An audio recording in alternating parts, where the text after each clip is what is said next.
Etong nakikita nyo guys, ito yung natitirang ano na meron ako mula nung pandemic doon sa aking tindahan din noong mga panahon na yon. So ito yung naitabi ko. Ito lang. So sa loob ng ilang taon, from 2019 hanggang ngayon 2026, so ngayon ko lang siya bubuksan kasi talagang ito ay itinabi ko. Nakatabi talaga siya. So ngayon gusto ko na siyang buksan kasi baka mamaya inaamag na yung loob nito. Isayang naman so hindi ko na siya magagamit, diba? Kung ito iaamagin lang. At hindi ko rin alam kung magkano yung itong nasa loob nito. So ayan. So sige, bubuksan na natin. Ay masyadong matigas. Siguro, wait lang. Parang sa sobrang matagal na itong nakatabi, eh, hindi na kayang buksan o hindi ko na ano yung zipper niya. Ang tigas na talaga, so wala na akong choice kundi sirain na lang ito. Sayang, ayoko sana sirain. Pero wala. So, ayan, tingnan natin kung sirain ko na nga lang. Sayang sana yung wallet, pero wala, kailangan natin sirain talaga kasi hindi na siya mabuksan.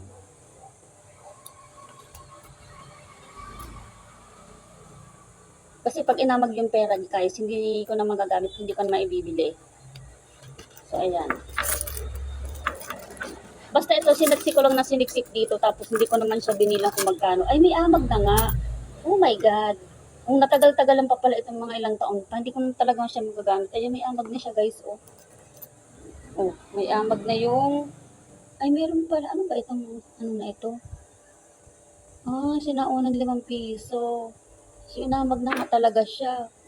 10 pesos ito, oh. Inamag na nga. Oh my God.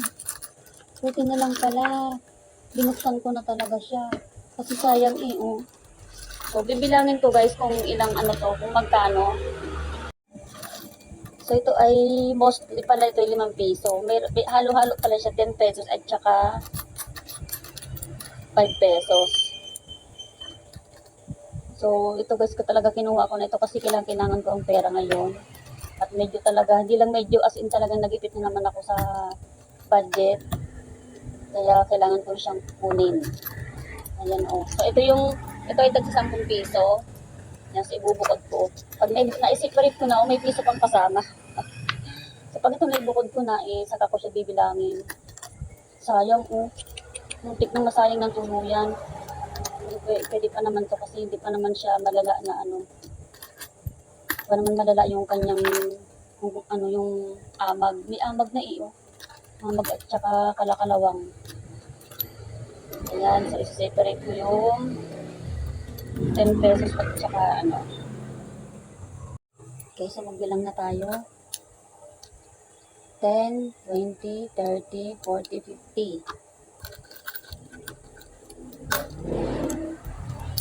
So, inuna ko yung mga 5 pesos na na mga coins.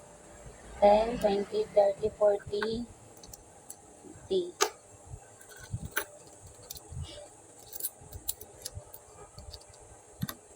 So, mamaya na yung mga 10 pesos na coins. Ito kasi ito yung bagong labas na una, saktong-saktong bago pa lang lumalabas itong mga coins nito, kaya nainganyo ako na ipunin siya. Ipunin itong mga coins nito kasi mga bagong labas talaga ito noon.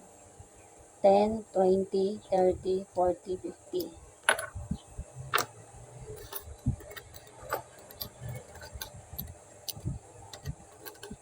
Okay.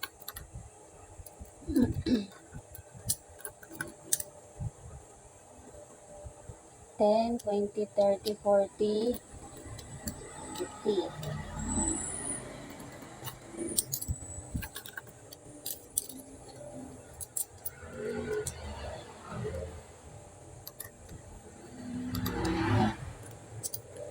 Ten, 20, 30, 40, 50.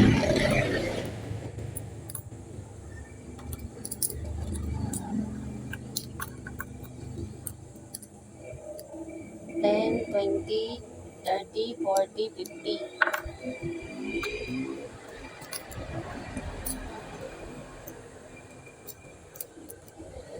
10, 20, 30, 40, 50. Aba, sakto-sakto ah.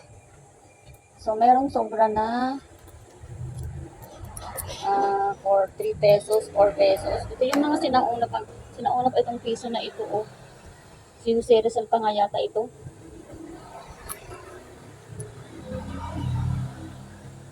Tsaka itong 10 pesos na may defect sa likod. Tsaka itong sinaunang 5 pesos din na ito. Yan.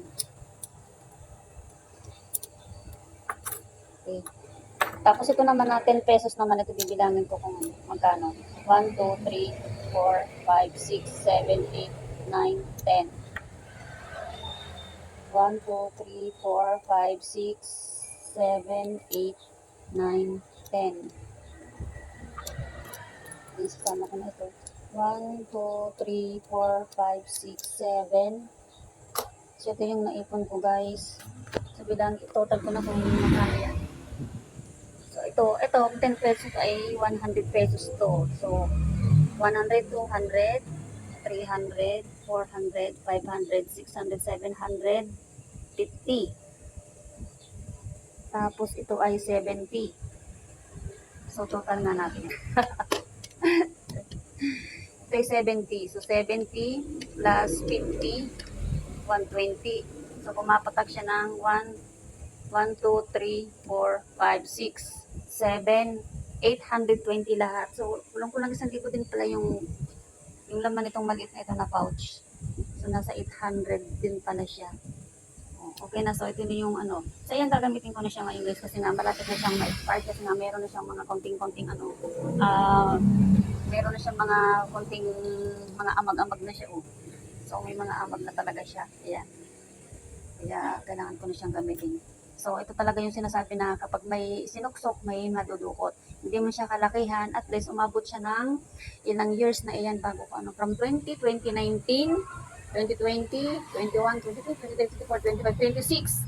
So 7 years, ayan, umabot ng 7 years na nakalagay siya dito, na nakatabi lang siya. So tagong-tago ko talaga siya, guys, kasi ayokong mabubulot siya ng isa sa mga miyembro ng aking pamilya. Okay, so okay na po. Thank you for watching.